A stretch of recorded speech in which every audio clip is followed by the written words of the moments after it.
Hello everyone, welcome back to my YouTube channel. आज की इस वीडियो में हम कोड ऑप्टिमाइजेशन स्टार्ट करेंगे। तो कोड ऑप्टिमाइजेशन एक कंपाइलर डिज़ाइन की one of the important phase मानी जाती है, जो कि ऑप्शनल ज़रूर है लेकिन बहुत ही इम्पोर्टेंट फेज़ है।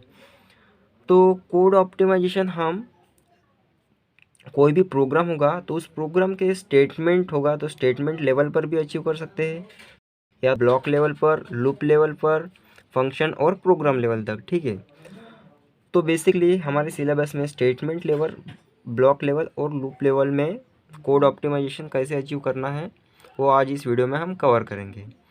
तो आप यहाँ पर देख सकते हैं जितने भी मैंने राइट डाउन किया है वो multiple number of different different techniques है कोड ऑप्टिमाइजेशन की, जिसमें कि वन ऑफ द है कांस्टेंट फोल्डिंग, कॉपी प्रोपगेशन। तो हम सारे ये techniques one by one example की हेल्प से देखेंगे। ठीक है। तो मैं यहाँ पर स्टार्ट करने जा रहा हूँ with the help of example. तो लेट अस टेक वो एग्जाम्पल। पहली टेक्निक स्टार्ट करने जा रहे हैं जो कि है हमारा कांस्टेंट फोल्डिंग। तो what exactly is constant folding? Let us suppose हमारे पास एक प्रोग्राम गिवन है, x is equal to 2 × 3 + y। ठीक है। तो आप यहाँ पर देख सकते हैं कांस्टेंट फोल्डिंग मतलब क्या। लेट अस सपोज हमारे पास टू कांस्टेंट है, तो कंपाइलर फेज में हम 2 × 3 यानी 6, सिंपली क्या हम इस कोड को ऐसे लिख सकते हैं 6 + y। ठीक है। तो हमने को फोल्ड कर दिया है, मतलब कि जो भी अलजेब्रिक फंक्शन होगा इन दोनों कांस्टेंट पर वो हम परफॉर्म कर कर उसको शॉर्ट कर देंगे। सेकंड एग्जांपल देखते हैं। x is equal to 2 + 3 × y।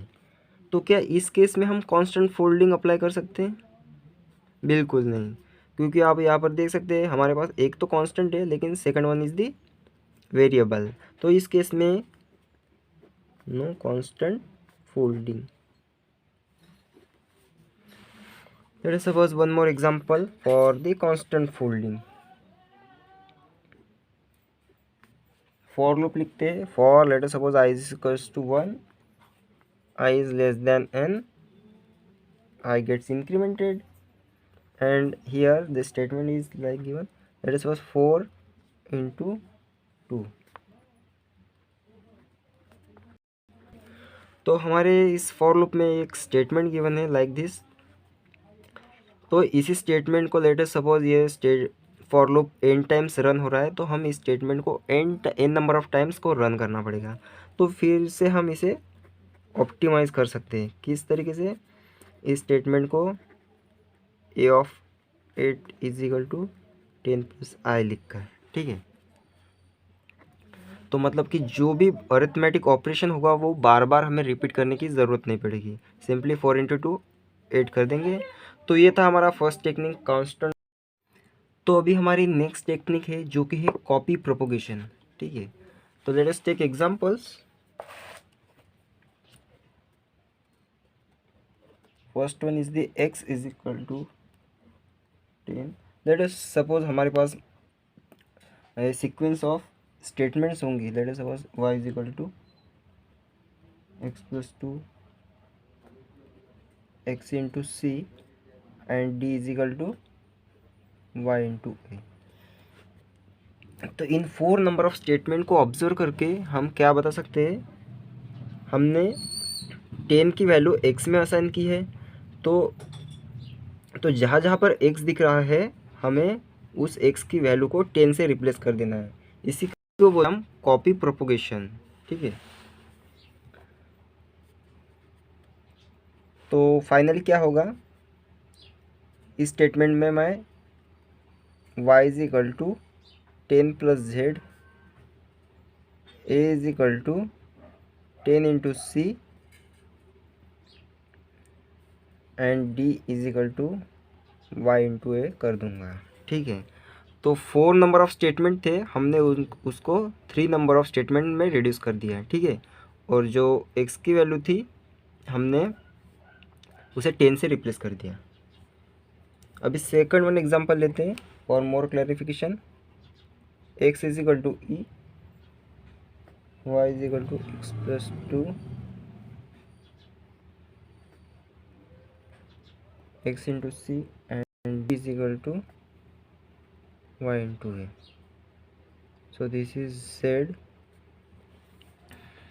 तो अभी हमने ई की वैल्यू एक्स में स्टोर किया है, तो जहाँ जहाँ पर भी एक्स होगा वो हम ई से रिप्लेस कर देंगे।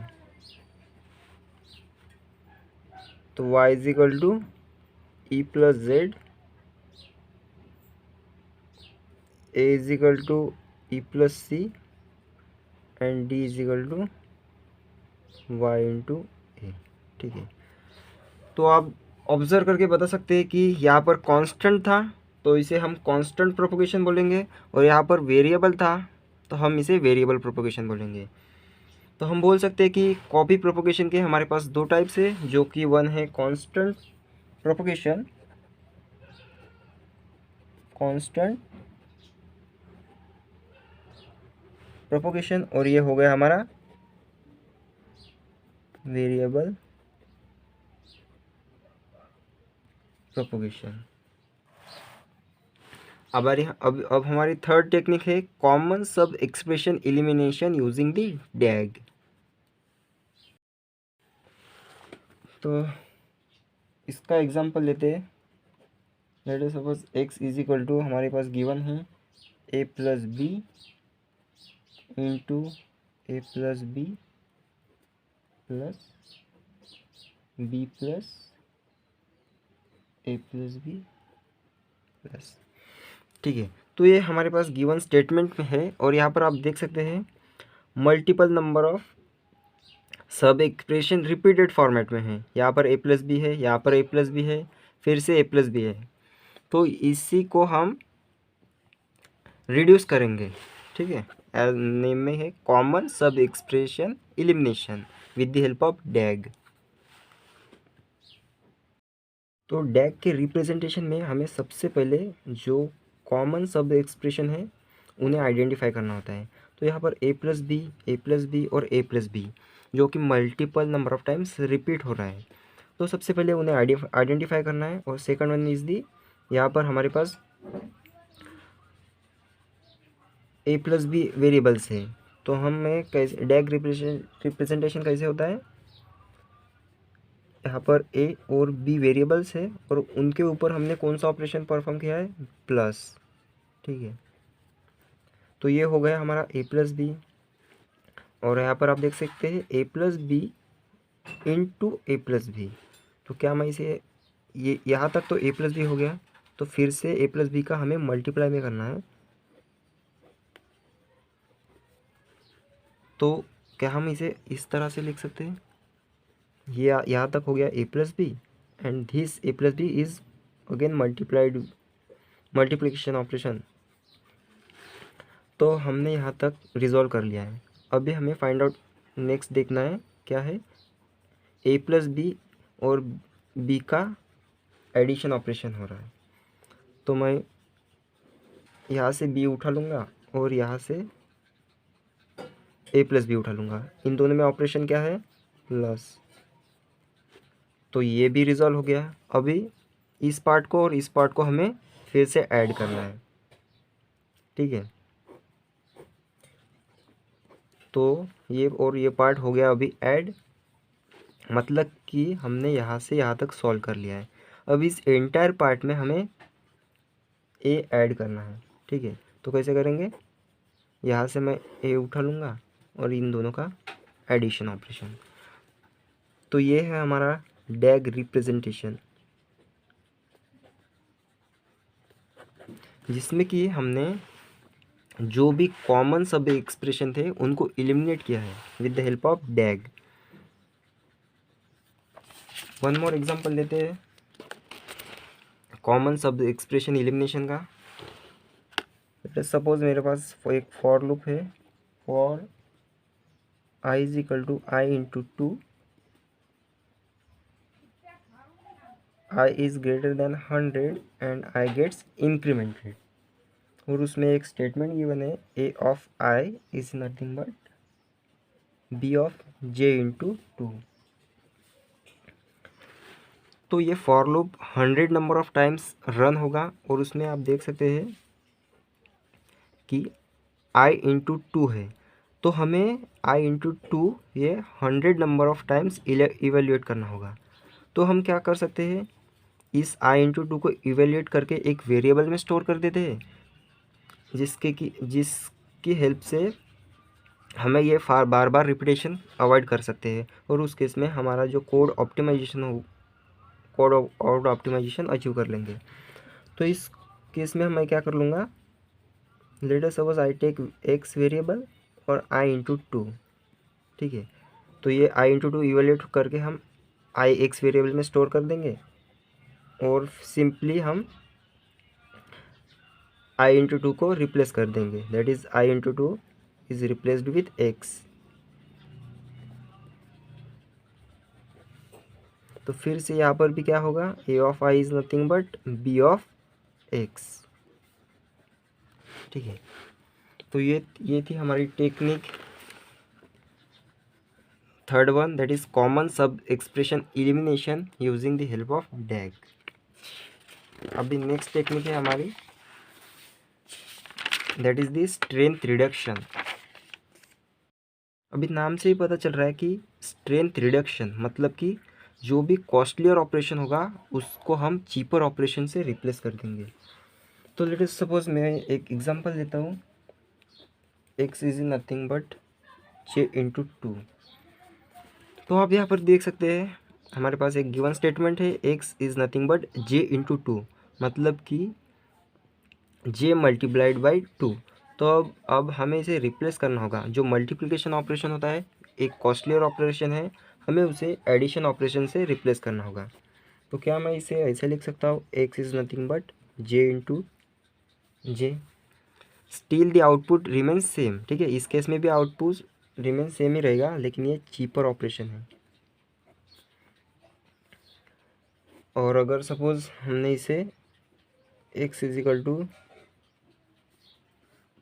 ये लेफ़्ट शिफ्ट ऑपरेटर यूज़ करेंगे तो ये चीपेस्ट ऑपरेशन होगा, ठीक है। ये चीप और ये चीपेस्ट। तो ये था हमारा स्ट्रेंथ रिडक्शन। अभी हमारा नेक्स्ट टेक्निक है that is the dead code elimination. Dead code elimination, तो डेड कोड मतलब कि एग्जैक्टली होता क्या है, जो कोड अनरीचेबल है या यूजलेस है।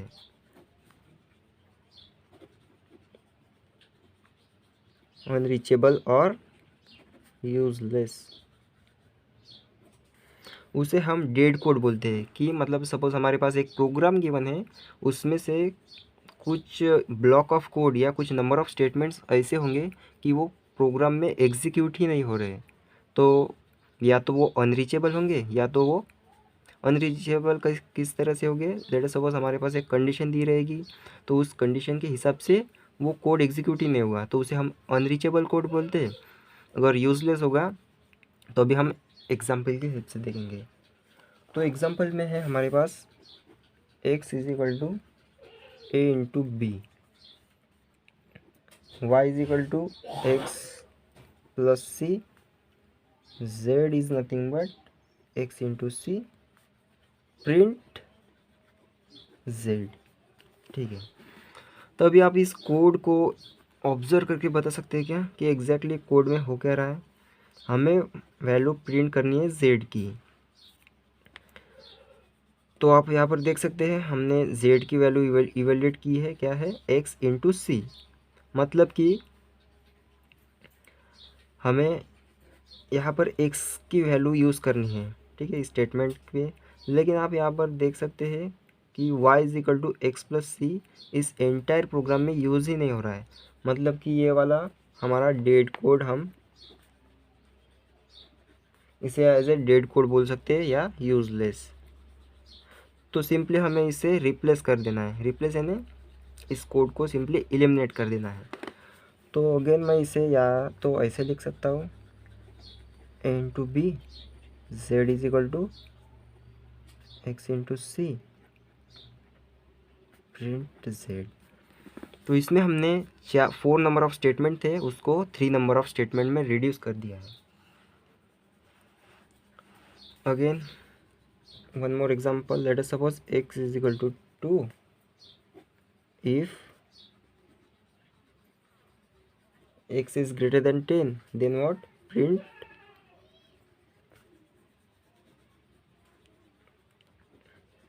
Print high, else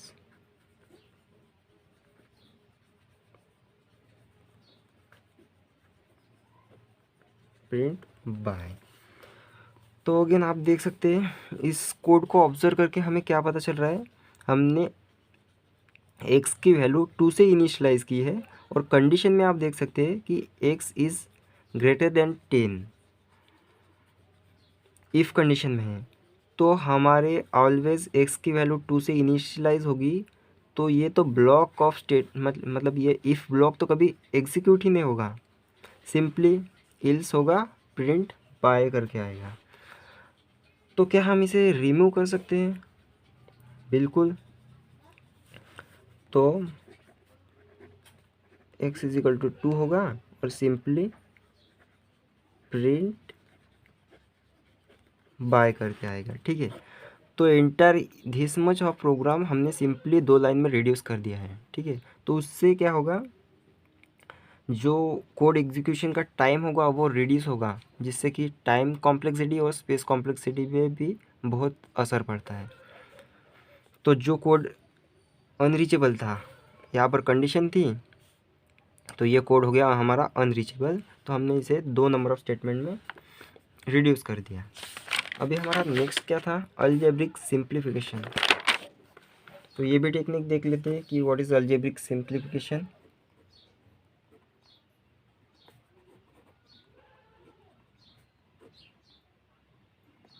algebraic simplification,